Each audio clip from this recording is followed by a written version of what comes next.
En la sala de piedra contigua a la oficina municipal, olía a pergamino humedecido y aceite rancio de lámparas. Sobre la mesa yacía el contrato matrimonial, manchado con gotas de cera y pulcras correcciones del notario. Un hilo grueso cosía las hojas. La dote, la promesa de ayuda mutua, las marcas de los testigos. Junto a ellos yacía la queja de los cónyuges, adultos y agotados por las reclamaciones mutuas. Él se refería al deber, ella a la violencia de la costumbre en su familia. Debajo de los documentos había recibos por los servicios de mensajería al tribunal episcopal y por las copias de los decretos de la Cancillería papal. En este montón de papeles, la disputa doméstica se convertía en una cuestión de poder. ¿Quién decide qué se considera normal en la cama de la vida familiar? ¿Los ancianos de la tribu, los ruidosos parientes, o un texto romano escrito en una clara fórmula latina sobre la voluntariedad? Una voz masculina saluda a los espectadores. Les pide que escriban en los comentarios desde dónde están viendo el video y si se han encontrado en sus lugares de residencia con casos en los que la costumbre ha silenciado el derecho. Dice que sus historias son importantes para comprender cómo los mitos ocultan los documentos y les desea una tranquila atención y una agradable escucha. El notario, un hombre mayor con los dedos callosos y la espalda encorvada, colocó cuidadosamente la denuncia junto a los originales de los decretos que databan de principios del siglo XIII, cuando en Roma gobernaba el Papa, que pasó a la historia como Inocencio III. No le enseñaron superstición, sino forma. Dónde poner la nota escuchado, dónde escribir respuesta dada, dónde la palabra consentimiento debe ir antes de la palabra convivencia. En los márgenes solía dejar las rúbricas: voluntad, coacción, costumbre, intervención de la familia. Por separado iban las notas médicas del médico, un adulto, con anotaciones sobre los moretones y el agotamiento de la esposa tras largas disputas. En ellas no había sensacionalismo, solo un frío registro del dolor. El notario señalaba que cuando la familia del marido insistía en el deber como una obligación coercitiva, la realidad era cruel. Insomnio, miedo, rechazo a las comidas en común. Levantó la recopilación de decretales, donde el seco latín repetía la regla que provenía de las escuelas de derecho. El matrimonio se celebra por consentimiento, y no por mera formalidad o presión. Pasó el dedo por las líneas que exigían la publicación de anuncios antes de la boda, para que todos tuvieran la oportunidad de expresar sus objeciones. Donde los acuerdos matrimoniales sin libre albedrío se consideraban nulos, donde los consentimientos sospechosos, bajo amenaza o presión de los familiares, se resolvían a favor de la libertad. No le interesaba el ideal, sino cómo funcionaba ese papel en la suciedad de la vida provincial, donde los ancianos, por costumbre, decidían por los nuevos cónyuges. En la asamblea municipal, los hombres adultos de la familia del marido se referían a nuestras costumbres, al orden correcto, a la autoridad de Roma, entendida como permiso para ejercer una supervisión opresiva. El notario anotó discretamente en los márgenes: el mito del control total. La investigación no comenzó con palabras grandilocuentes, sino con una comparación. ¿En qué secuencia surgían los conflictos? ¿Cuándo la familia del marido intensificaba la presión? ¿Con qué palabras justificaban la exigencia de cumplir con el deber? ¿Y cuándo aparecían exactamente las amenazas de privar a la esposa de su apoyo? A las hojas de gastos del caso se añadieron los gastos del viaje al archidiácono local y la correspondencia con la diócesis. Paralelamente, en el libro de la casa se anotaba cómo los testigos adultos, vecinos, parientes políticos, oían las peleas nocturnas y veían cómo la esposa se escondía en casa de sus parientes. El notario, al verificar los detalles, no buscaba escándalos. Le interesaba saber dónde entraba la coacción en el conflicto y dónde el documento le daba un nombre. Comparaba los consejos de los ancianos cotidianos con las normas papales, redactadas por personas que no temían los sentimientos, sino la violencia. En los decretos de principios del siglo XIII, se hacía hincapié en la voluntariedad y la claridad de los obstáculos. Se prohibían los matrimonios bajo coacción. Se declaraba la invalidez de los votos obtenidos por la fuerza, y se subrayaba el papel del consentimiento mutuo como esencia de la unión.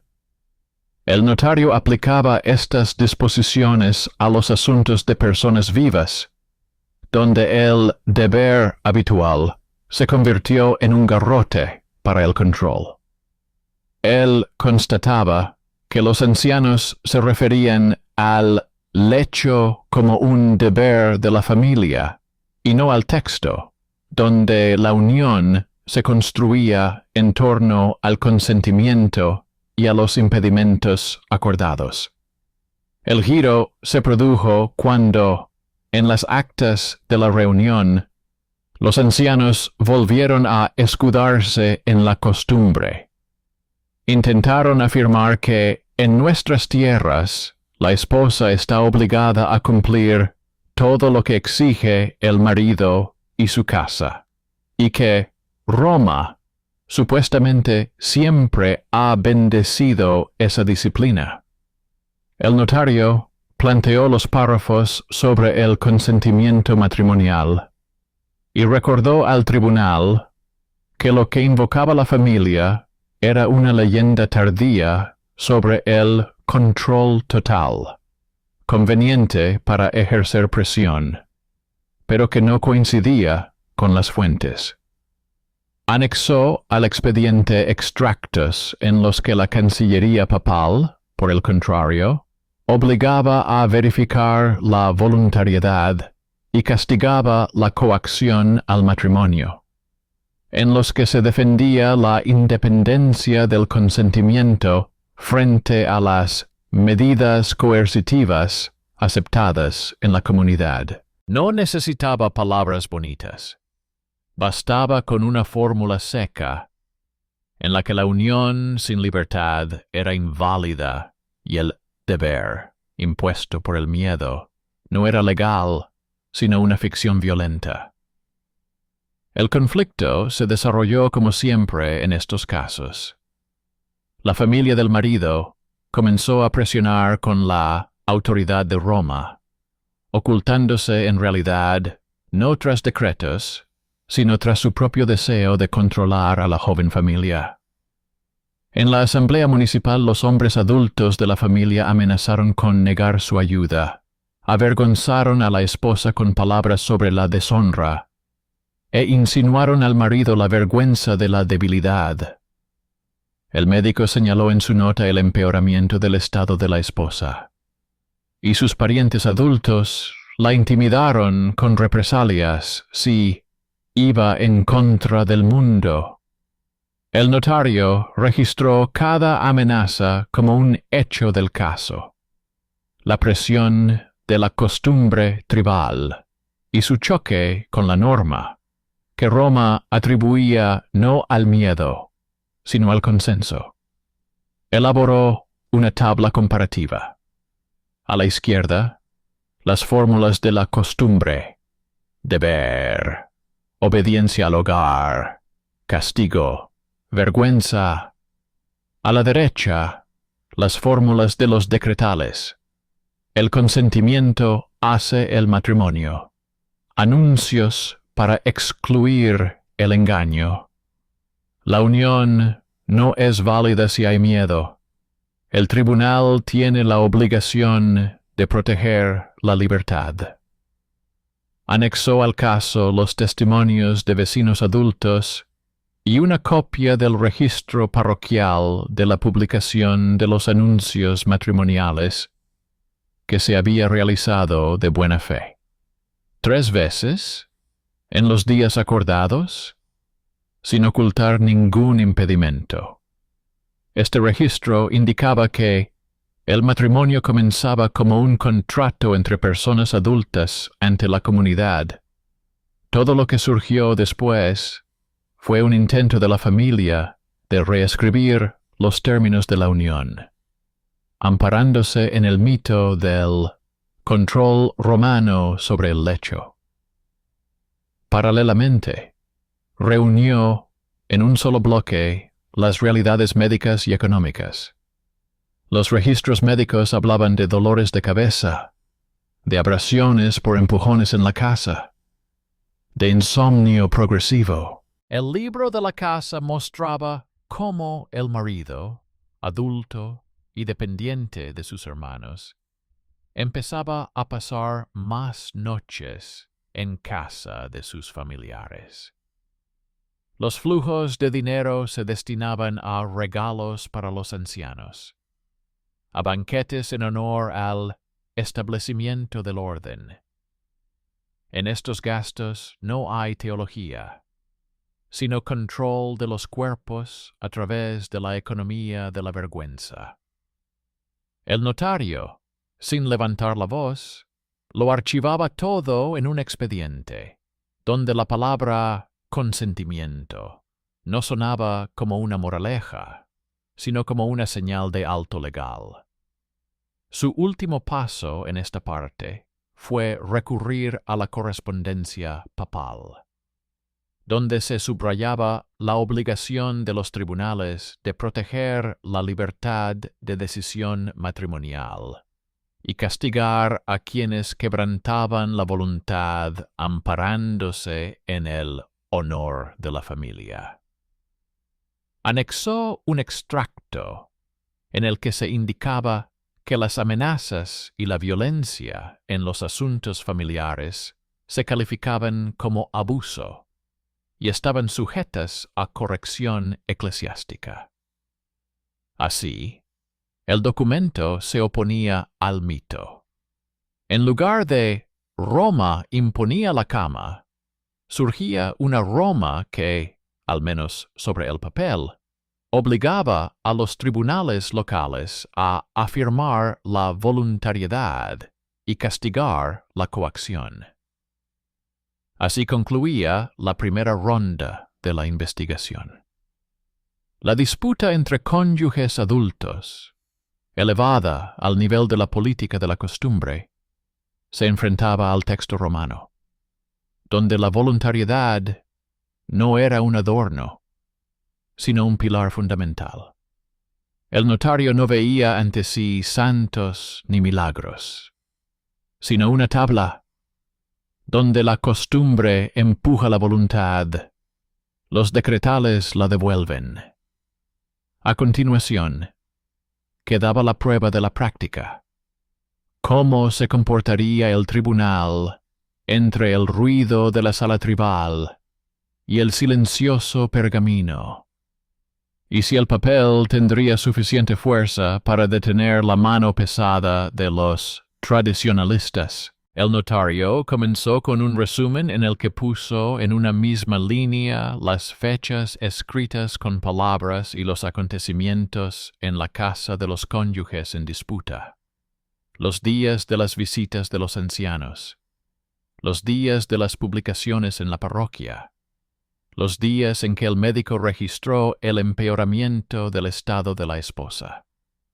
De esta serie se desprendía una regularidad.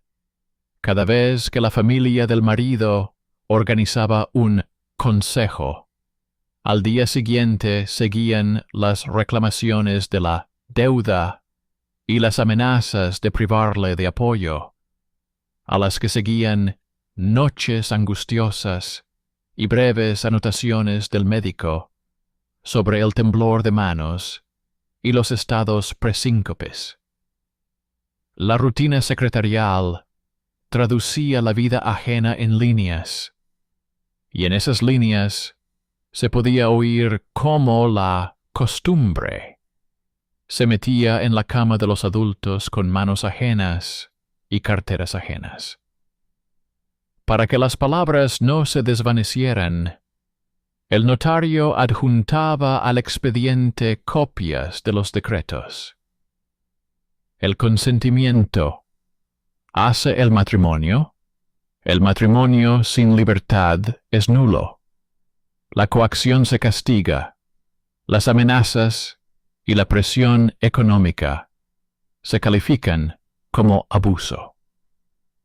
Añadió a esto un extracto de los estatutos diocesanos, donde el consejo al juez era extremadamente sensato.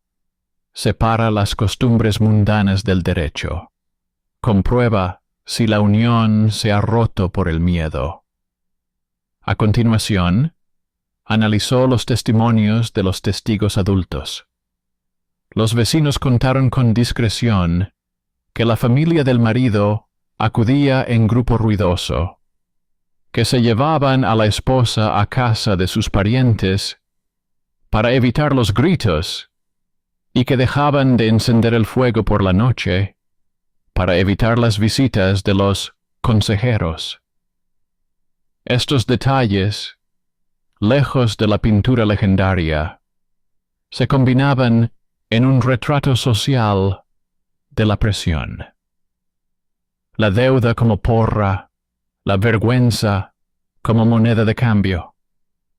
En las hojas de gastos aparecían líneas sobre pequeños regalos a los ancianos y sobre comidas para fortalecer la paz, tras las cuales la paz se volvía aún más pesada. El notario comparó estos gastos con las cartas de la Cancillería papal y observó cómo el mito del control romano se convertía en un espejo. Aquellos que se referían a Roma actuaban en realidad en contra de lo que Roma había prescrito en los textos sobre la libertad de consentimiento. Mientras tanto, la familia del marido intensificó la presión. En la asamblea municipal, los hombres adultos de la familia se refirieron al honor del hogar y al orden de los antepasados, y trataron de imponer al tribunal la obligación de reprimir a la esposa. El notario reunió todas sus fórmulas en una tabla y, junto a cada una de ellas, puso una breve referencia al punto de las decretales de Inocencio, donde se hablaba de la voluntariedad, de la insignificancia de la unión surgida bajo coacción, de la obligación de los jueces de defender la voluntad. No discutió sobre la moral. Recordó la norma. De esta sequedad surgió el primer giro importante. El tribunal, al examinar el caso, solicitó oficialmente a la Cancillería copias de esas mismas decretales. La costumbre local, con su fuerza conversacional, se enfrentó al texto, que tenía fecha y firma. Mientras se tramitaba la solicitud, el notario analizó otra capa, la médica. El médico, adulto y acostumbrado a la pobreza laboriosa de los pacientes, observó en la esposa no solo hematomas y agotamiento, sino también tensión muscular constante, insomnio y temblores de expectación. Esto no era nada exótico para los tribunales de la época. En los casos de conflictos conyugales, este tipo de anotaciones solían quedar fuera de lugar, pero el notario las incluyó en el expediente para mostrar la frontera entre el lenguaje del deber y la realidad de los cuerpos. Junto a estas notas, incluyó fragmentos de los decretales sobre el pecado de la coacción y la diferencia entre una petición legítima y una exigencia violenta. De este modo, el documento se acercaba a la prosa médica, destruyendo el mito del supuesto control total bendecido. Cuando llegaron las copias con los sellos, comenzó en el tribunal una escena de revisión discreta. Los miembros adultos del jurado, dependientes del mundo del mercado urbano y de los ancianos locales, leyeron el texto, en el que se anteponía el consentimiento a los hábitos. Esto no ponía fin a las guerras domésticas, pero establecía una referencia. Si la costumbre rompe la voluntad, la costumbre se castiga. La familia del marido respondió con lo que sabía hacer. Aumentó la presión. Empezó a hablar de vergüenza ante la llegada e insinuó la memoria ancestral. El notario se mantuvo fiel al documento. Adjuntó un resumen en el que el registro parroquial de las publicaciones de los anuncios matrimoniales, realizados según las normas, confirmaba que el matrimonio comenzaba como un acuerdo entre adultos ante la comunidad, sin obstáculos ocultos. También adjuntó un extracto de las decretales en el que se establecía que la coacción posterior no crea derechos, sino que los destruye. En ese momento, el dinero salió del mito. En el libro de la casa del marido aparecieron nuevos gastos, regalos a los ancianos, comidas pacíficas, visitas a los mediadores. La economía de la costumbre funcionaba como lubricante para la presión. El notario anotó: donde dicen Roma manda, en realidad quieren decir la casa manda. Y volvió a recurrir al documento en el que Roma ordenaba otra cosa: defender la libertad de decisión matrimonial y castigar a quienes ejercían presión con la autoridad del linaje. Subrayó que las decretales no se llevaban bien con la retórica folclórica, sino con el procedimiento. El tribunal, basándose en los textos enviados, exigió a la familia del marido que explicara en qué se basaba la interpretación de la deuda como obligación coercitiva. La respuesta se reducía a: así estamos acostumbrados. Entonces, el notario sacó a relucir el punto sobre la nulidad del consentimiento obtenido bajo coacción y lo puso en paralelo con los testimonios sobre las visitas nocturnas de los ancianos y las amenazas de privarla de apoyo. La nota médica sobre los trastornos del sueño y los ataques de pánico de la esposa se añadió al expediente. Este fue el segundo giro. En lugar de la costumbre de regular la vida ajena ante los ojos de los vecinos, el tribunal pasó a considerar el documento y las consecuencias físicas de la presión como una realidad vinculante. La familia del marido intentó jugar con la autoridad de Roma en otro registro, mediante citas de sermones sobre el deber conyugal. Pero el sermón no era ley. La ley estaba en los decretales. El notario mencionó otro texto en el que Inocencio exigía verificar la libertad de la decisión matrimonial y ordenaba anular las uniones que se hubieran formado bajo coacción. No pedía clemencia, pedía que se reconociera un hecho. La presión de los ancianos destruye el sentido jurídico del matrimonio. El tribunal, ya vinculado por su propia solicitud a la Cancillería, no podía ignorarlo. Adoptó una resolución provisional sobre la prohibición de los consejos familiares hasta el final del procedimiento y sobre la protección temporal de la esposa contra las visitas nocturnas que amenazaban con perturbar su sueño y su salud. Así, el documento dio un paso más, dejando la costumbre al margen. El notario comprendía que el asunto no se resolvería en una sola sesión. Anotó en los márgenes el plan para el siguiente paso: recopilar la cronología de todos los casos de presión, adjuntarles extractos de los decretales con anotaciones sobre la voluntariedad, añadir registros médicos sin naturalismo, pero haciendo hincapié en las consecuencias. Para él, esta técnica era más importante que la retórica. El mito aseguraba que Roma imponía la cama. El papel demostraba que la norma romana exigía verificar el consentimiento y castigar la coacción.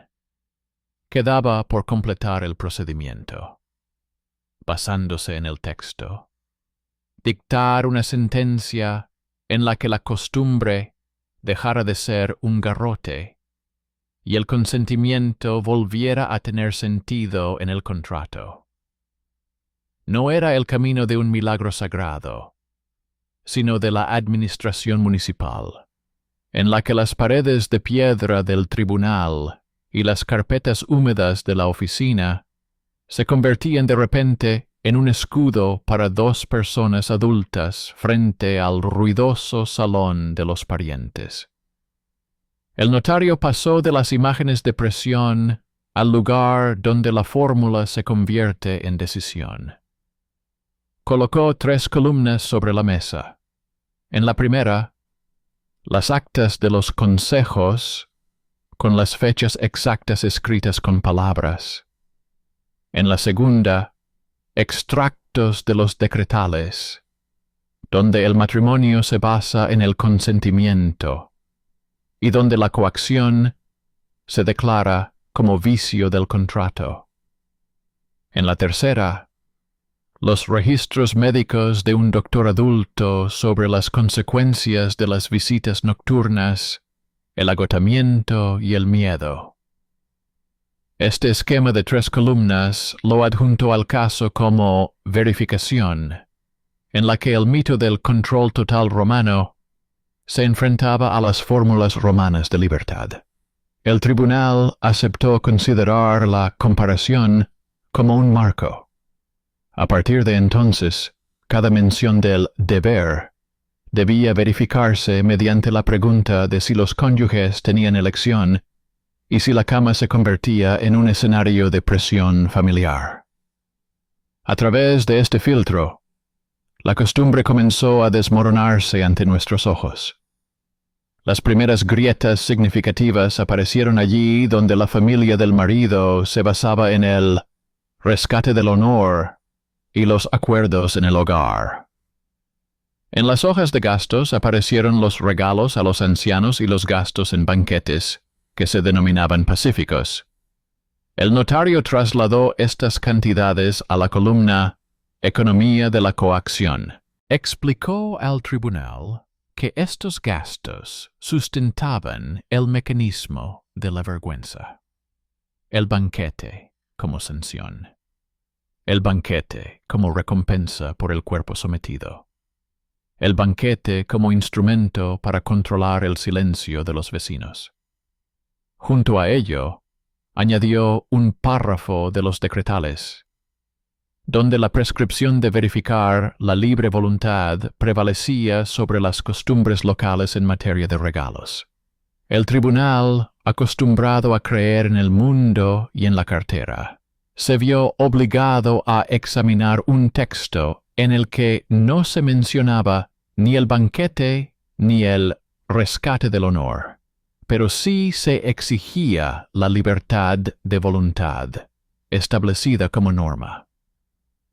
A continuación, el notario mostró cómo el mito de Roma manda utiliza palabras oficiales en contra de su significado. La familia del marido se refería a los sermones sobre el deber conyugal, pero la víspera esas mismas personas gritaban en la casa y golpeaban la puerta por la noche. En su tabla, estas dos capas estaban una al lado de la otra. Por un lado, la enseñanza moral. Por otro, las consecuencias físicas de los consejos nocturnos. Subrayó la conexión. Cuando los hombres adultos se ponen en el papel de supervisores, el lenguaje del deber se convierte en una amenaza, no en reciprocidad. En los decretos, la reciprocidad y la voluntariedad no eran un adorno, sino una condición.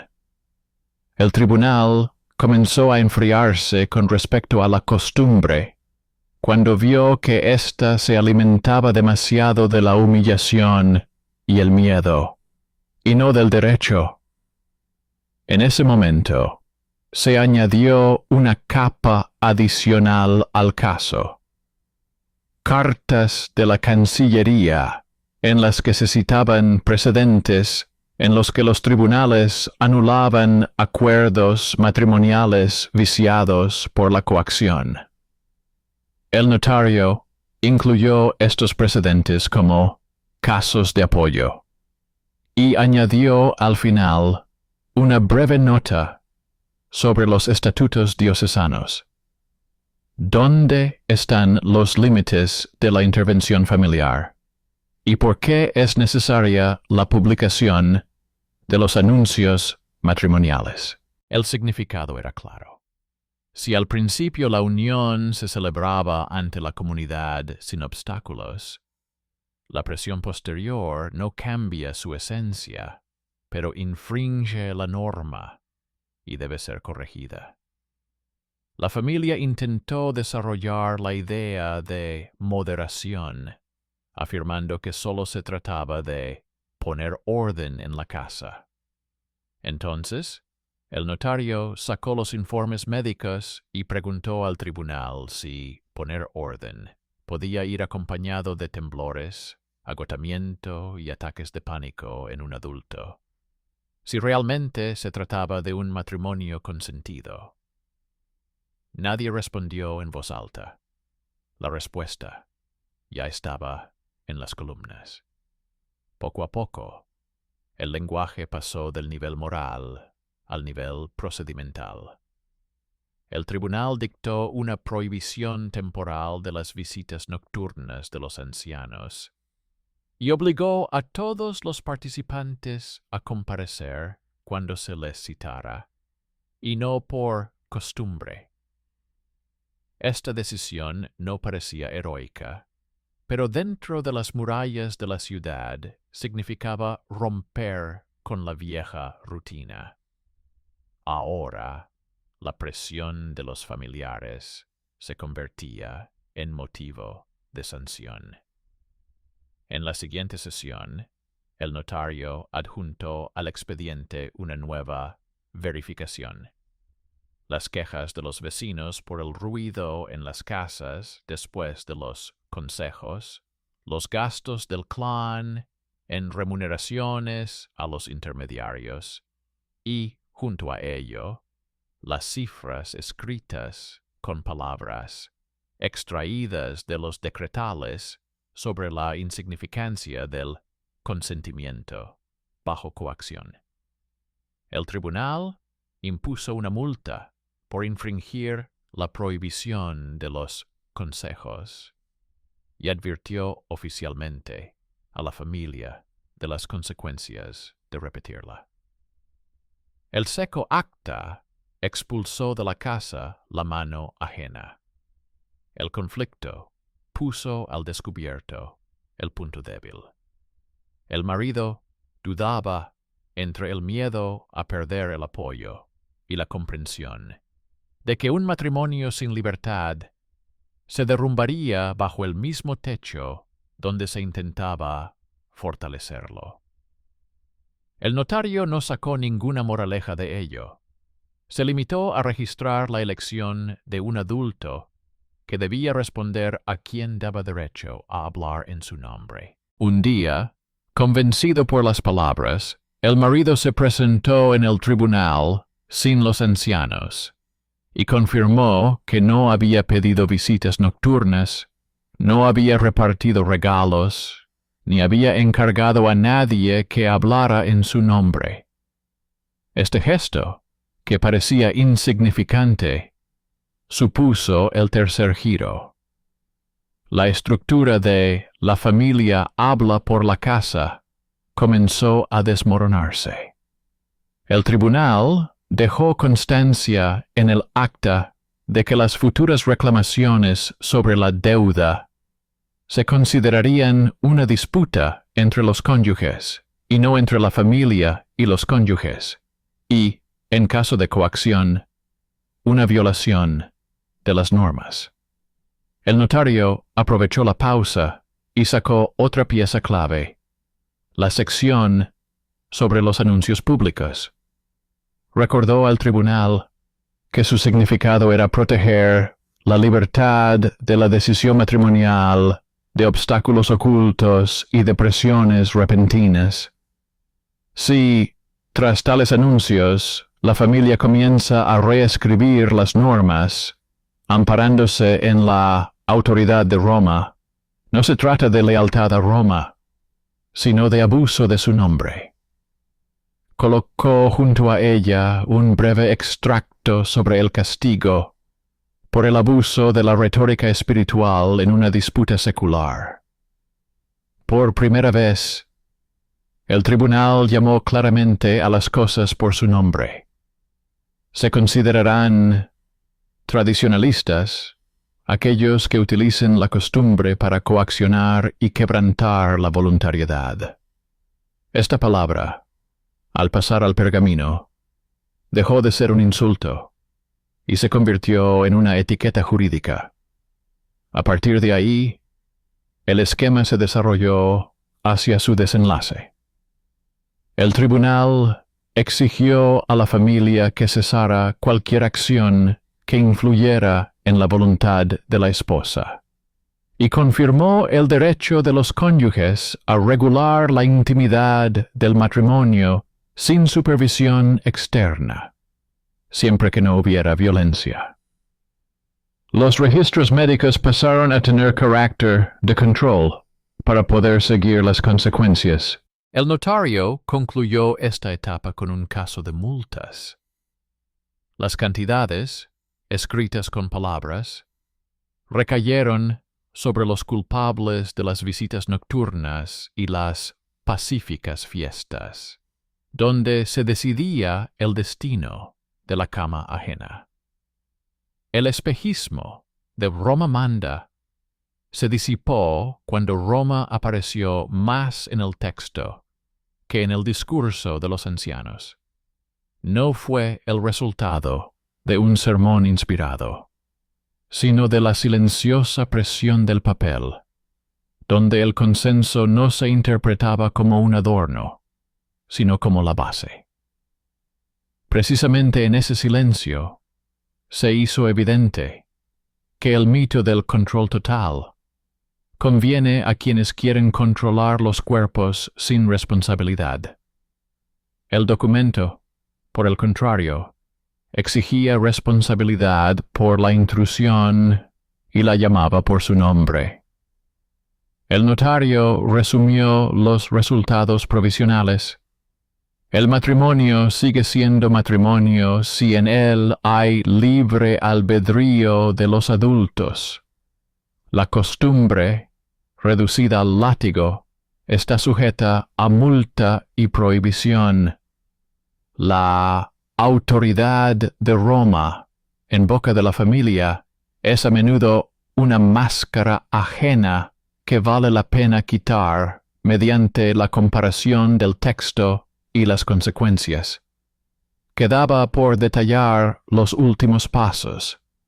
¿Cómo lo consolidaría el tribunal en la resolución final? ¿Cómo se organizaría la apelación? ¿Y cómo la Secretaría Municipal introduciría en sus libros la nueva práctica, basada en las decretales y no en las ruidosas reuniones soviéticas a las puertas del dormitorio? El tribunal pasó a elaborar la matriz final de los hechos, y el notario presentó a los miembros del tribunal el último conjunto de verificaciones. En una columna figuraban los días, escritos con palabras, en los que la familia del marido reunía consejos y organizaba banquetes para fortalecer la paz. En la segunda, extractos de las decretales de Inocencio, donde se confirmaba una vez más que el consentimiento de los adultos hace la unión y que la coacción destruye su significado jurídico. En la tercera, los registros médicos sobre las consecuencias de las visitas nocturnas, crisis nerviosas, agotamiento, insomnio. Esta hoja de ruta de 3 vías eliminaba todo lo superfluo de la disputa. Resultaba evidente que la costumbre no cumplía la función de una tradición respetuosa, sino que servía como mecanismo de control opresivo, que la familia utilizaba como instrumento de poder sobre los cuerpos y las carteras. El tribunal propuso a las partes que presentaran sus últimas observaciones, y en ellas la familia volvió a referirse al orden de los antepasados, mientras que el notario, sin alterar su ritmo pausado, volvió a centrar la conversación en el texto y las consecuencias. A las líneas en las que se señalaba la insignificancia del consentimiento bajo coacción, la obligatoriedad de defender la voluntad y la punibilidad del abuso de la retórica moral en una disputa mundana. Paralelamente, en la oficina se archivaban los precedentes. El notario encontró casos en los que los tribunales anulaban o corregían los acuerdos matrimoniales si se descubría la presión de los familiares, y en los que se imponían multas por la intervención disfrazada de consejo. Estos casos eran escasos en detalles y abundantes en fórmulas, pero eran precisamente ellos los que creaban la escalera por la que el tribunal actual podía ascender hasta una decisión clara sin temor a ofender a los antepasados. En cada uno de estos casos figuraban testigos adultos, disputas domésticas, gastos en comidas pacíficas y un punto final sobre la protección del consentimiento. El notario Llevó el procedimiento por esta escalera, demostrando que el texto romano no prescribe una supervisión total del lecho, sino que prescribe la verificación de la libertad y el castigo por la presión. Cuantos más casos había sobre la mesa, más se desvanecía el aire de la leyenda. Aún quedaba un hilo tenue, la retórica del deber como obligación incondicional. Para no dejarle ninguna escapatoria, el notario dio un giro al significado del deber en clave jurídica. Demostró que en los decretales, el deber se concibe como una perspectiva mutua de la unión entre adultos, y no como el derecho de terceros a disponer de sus cuerpos.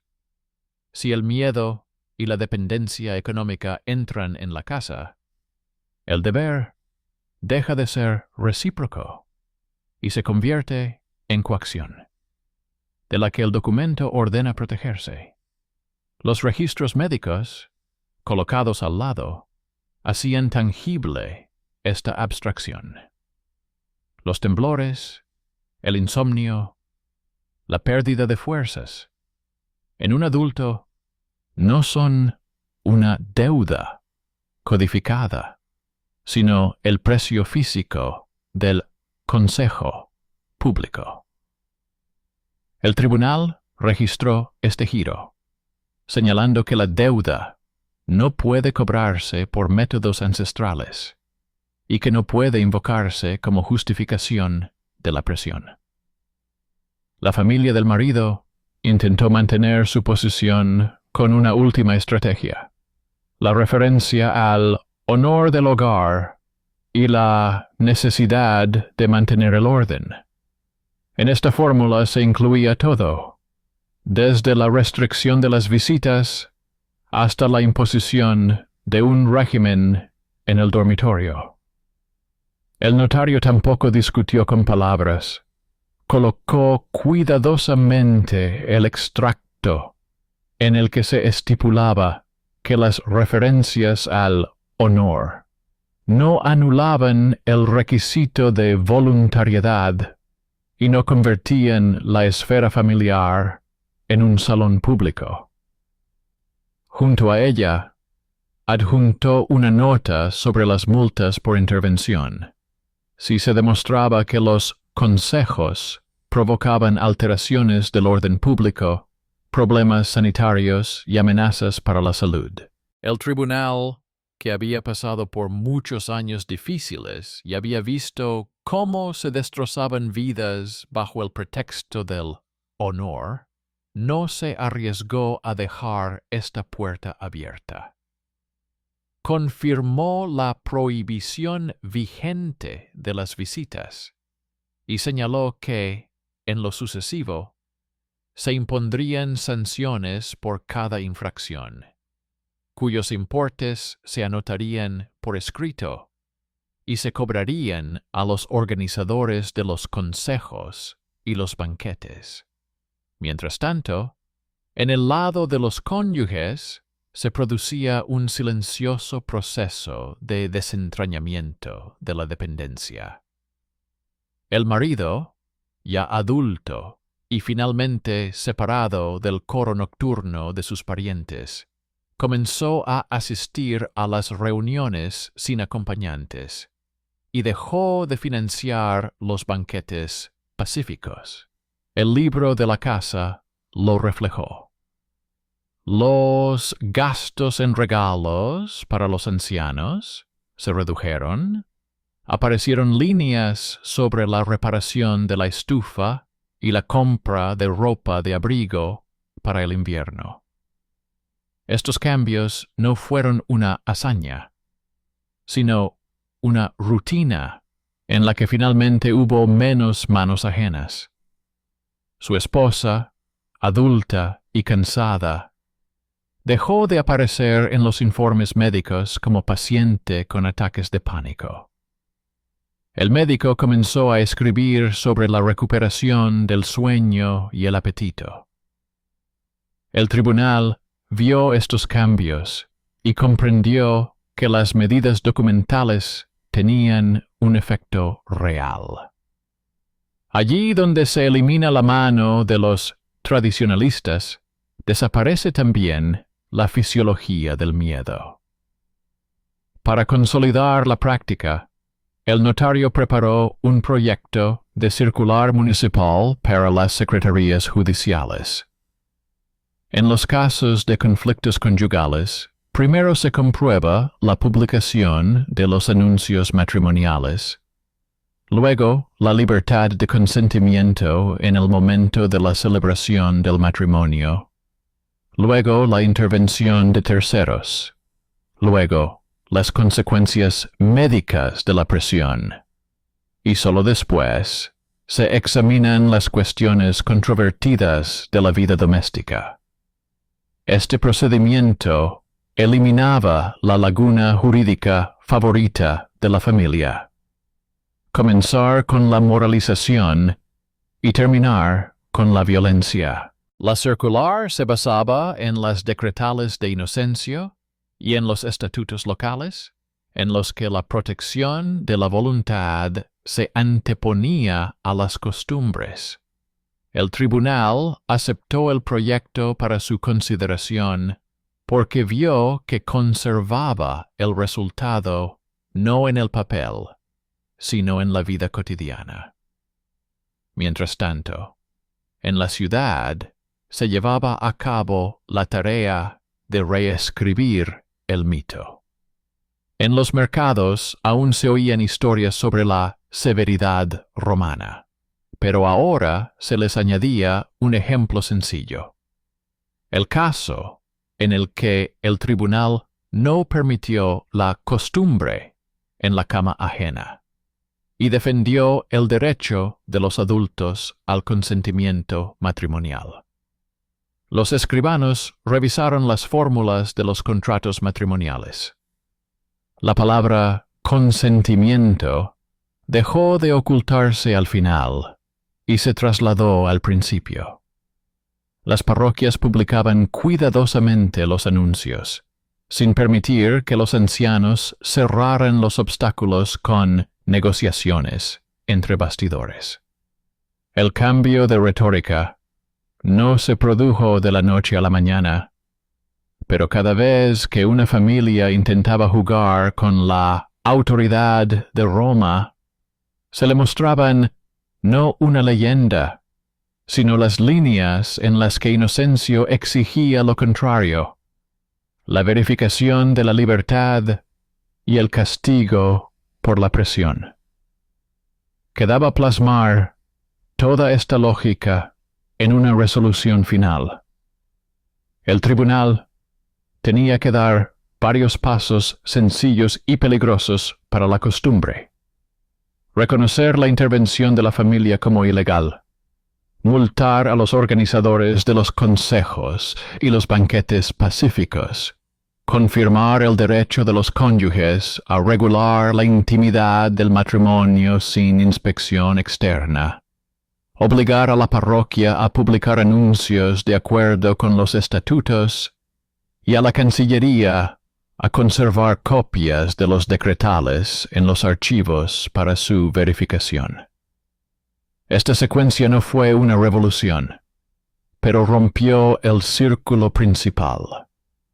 La mítica relación Roma impone la cama, la familia tiene derecho a presionar. En realidad, Roma defendía el consentimiento, y el tribunal estaba obligado a aplicar una práctica severa. Prohibiciones, multas, orden de actuación. En la sesión final, cuando todas las carpetas quedaron bien ordenadas, el notario volvió a mirar la primera demanda y el contrato matrimonial manchado de cera. Vio cómo, desde las primeras líneas sobre la deuda, el asunto había llegado a las palabras sobre la libertad. No celebró ni predicó. Hizo lo que enseña el trabajo documental. recortó de la leyenda la parte que convenía a los poderosos y la sustituyó por una fórmula en la que los adultos conservaban su voluntad. Y cuando los jueces se retiraron a la sala de deliberaciones, ya se percibía un cambio en la ciudad, no ruidoso, pero denso, como el peso de un sello fresco sobre el pergamino. A partir de ahora, los tradicionalistas tendrían que pagar no solo con banquetes, sino también con multas, y la autoridad de Roma dejaría de ser un garrote, porque en el mango de ese garrote quedaban las palabras romanas sobre el consenso. La resolución se redactó lentamente, como el invierno, y el notario se aseguró de que cada línea fuera a su lugar, sin adornos ni lagunas. En el preámbulo, el tribunal recordó la publicación de los anuncios matrimoniales, realizada según los estatutos por la parroquia 3 veces, en los días acordados, lo que confirmaba el acuerdo inicial de los adultos ante la comunidad. A continuación, se enumeraban los puntos basados en los decretos de principios del siglo XIII. La unión hace el consentimiento. El consentimiento arrancado por el miedo es nulo. La presión, encubierta por el consejo y el honor, está sujeta a la corrección eclesiástica y a la sanción pecuniaria. A continuación, el tribunal reconoció las visitas nocturnas de los familiares como una injerencia ilegal y estableció la prohibición de cualquier consejo realizado sin la intervención de la Cancillería. Las cuantías de las multas se expresaron con palabras para que no pudieran modificarse sobre el terreno. A partir de entonces, el pago por la cama ajena se consideraba tan real como el pago por una ventana rota o un saco de grano robado. El notario insistió en que se incluyera en la resolución una parte práctica, sin la cual cualquier norma se convierte en un buen deseo. La parroquia debía conservar copias de los anuncios y entregarlas a petición del tribunal. La secretaría debía tener a mano una recopilación de decretales con anotaciones sobre la voluntariedad. El médico debía enviar notas breves sobre las consecuencias de la presión, si volvía a manifestarse, e incluir estas notas inmediatamente en el expediente. Para los tradicionalistas rebeldes, el tribunal dejó una línea directa. La reincidencia en la violación de la prohibición de los consejos conlleva la duplicación de la multa y, en caso de sistematicidad, la expulsión de la participación en las reuniones parroquiales hasta nueva orden. No se trataba de un castigo severo, sino de la exclusión de la influencia pública en la que se basaba su costumbre. La familia del marido intentó primero hacer ruido para ganar tiempo, pero el ruido se estrelló contra el orden. Las multas, registradas por escrito, recayeron sobre los bolsillos de los organizadores de los banquetes y las operaciones de orden público nocturnas. El libro de la casa mostró cómo, en la semana siguiente a la resolución, desaparecieron los gastos en regalos para los ancianos y aparecieron los gastos en harina, sal y leña. La casa dejó de alimentar al poder externo. El marido, adulto y repentinamente libre del coro, Comenzó a acudir al notario solo, con una lista de tareas para la casa.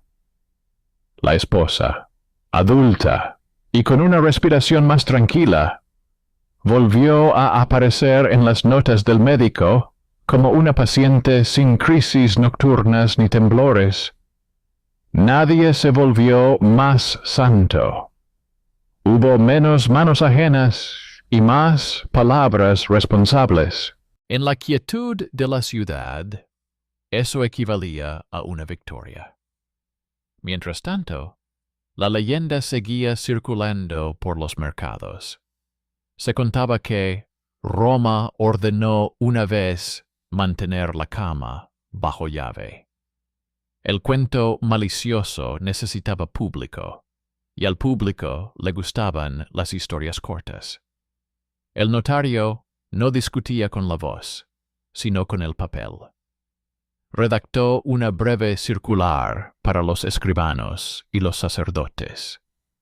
En los asuntos relacionados con los cónyuges, primero se debía preguntar por la declaración, luego por la voluntariedad, luego por la intervención de terceros, y por último, por la salud. Solo después de eso se hablaría del acuerdo.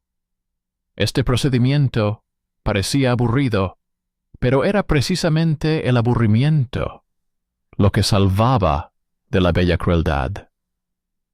Y cuando en otra familia los mayores volvieron a intentar hacer valer la autoridad de Roma, no se les mostró un cuento, sino unas líneas en las que la Cancillería romana exigía proteger el consentimiento.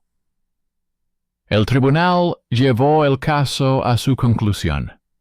Reconoció la intervención de la familia como ilegal, obligó a los tradicionalistas a pagar multas y a reembolsar los gastos de los exámenes médicos, confirmó oficialmente el derecho de los cónyuges a regular la intimidad del matrimonio sin inspección externa, siempre que no hubiera violencia, y encargó a la Cancillería que realizara controles selectivos de las publicaciones parroquiales, para que la costumbre no convirtiera los anuncios en una mera formalidad. En la última página de la resolución figuraba una fórmula sencilla. A partir de ahora, la referencia al honor del hogar no podrá utilizarse en contra de la voluntad de los adultos casados. La referencia a Roma debe corresponder al texto romano y no al ruido de la corte. Esta decisión tuvo consecuencias silenciosas. Las homilías parroquiales cambiaron de tono. Se hablaba de la reciprocidad como medida de la unión y no del derecho de terceros a disponer del lecho. Los ancianos, acostumbrados a reunir consejos por las noches, comenzaron a pedir cautelosamente permiso para reunirse durante el día en la oficina, y con mayor frecuencia recibían una negativa. El médico comenzó a registrar con menos frecuencia los desequilibrios en las mujeres de los hogares donde antes se celebraban banquetes pacíficos. En la feria ya no se discutía sobre el derecho a la vergüenza, sino sobre el precio de la madera. El miedo había dejado de ser una mercancía. Desde el punto de vista del cronista, no ocurrió nada maravilloso, pero desde el punto de vista de los cuerpos, desapareció la fuente del dolor, que solían justificar con la palabra deber. El notario adjuntó al expediente una pequeña hoja con un título escrito con letra clara. Mito y documento en la norma matrimonial. En unas pocas líneas secas, contrapuso la ficción y el texto. En la ficción, Roma imponía la cama y bendecía el control ajeno sobre los cuerpos. En el documento, el Papa de principios del siglo XIII y su Cancillería defendían la elección matrimonial como un acuerdo entre adultos y castigaban la coacción. En la ficción, el deber suena como el garrote del género.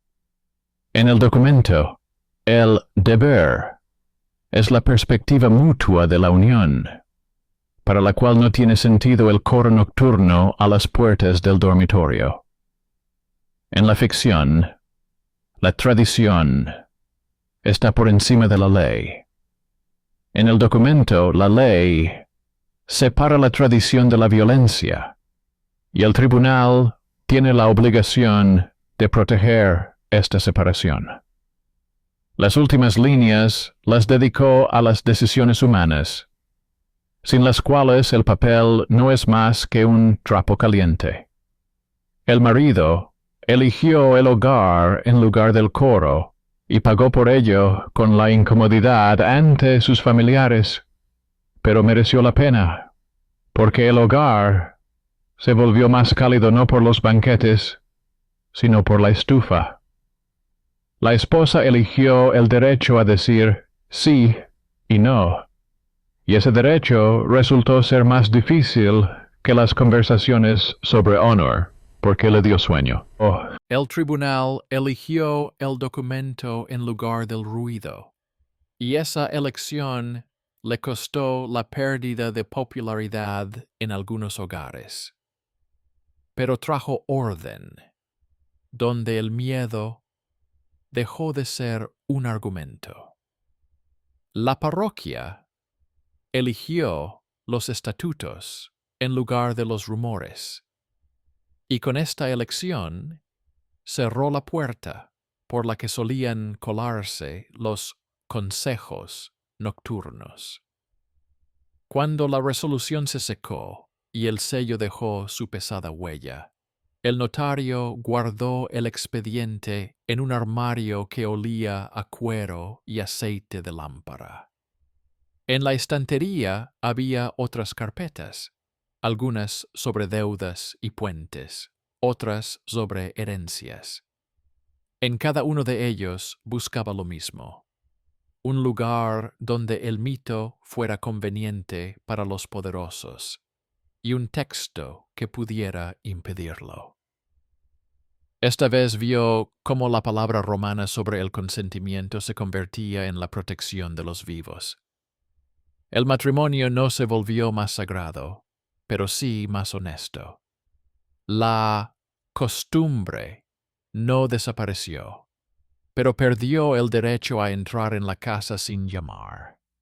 Y la leyenda del control total siguió siendo una leyenda, porque sobre la mesa, junto al contrato matrimonial, había un papel en el que se decía claramente: la unión no se hace con gritos junto a la cama, ni con el coro de los parientes, sino con la voluntad de los adultos.